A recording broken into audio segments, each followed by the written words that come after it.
All right, everybody, it's day 39 of the 154-day work week.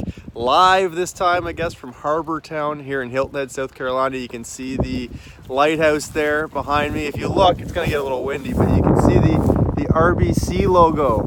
So representing Canada. And why is the RBC logo there? Well, if you look just the other direction, that's the golf course. That's where they're putting up all the grandstands for the Heritage Classic. So that's the whole area down there is Harbor Town. It's one of the biggest golf courses, I guess, on Hilton Head, and they've got a PGA Tour event here in a couple of weeks, so pretty cool. So that's your fun fact, I guess, but I'll give you a second one. The I guess minority would be anybody who's been on an airplane. Only 5% of human beings on Earth have been on an airplane. So there's a fun fact and a real quick practical tip. The way you get the most out of your resources is relentless persistence. So if it is going to be your PCs, that hit list, it's something that I talk about every once in a while, but it's something I used to do. Is I take the top 10 PCs, maybe it's 10 big jobs, 10 people you haven't got a hold of, you make a hit list. You do the same thing with estimates. People that you've been calling back that you haven't been able to get a hold of, you put them on this hit list, and I'd call them 3 times a day.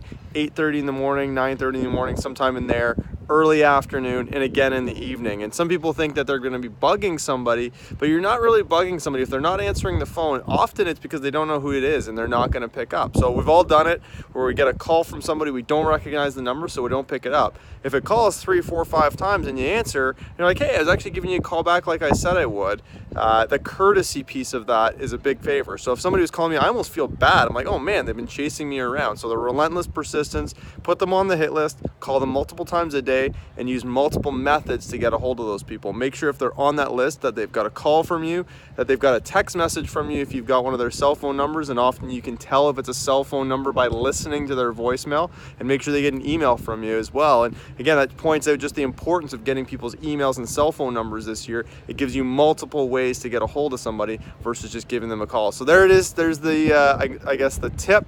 I guess some culture there for you here down in South Carolina, and that's the 154-day work week for today. So remember, you can do anything for a week. We'll talk to you guys tomorrow. Take care.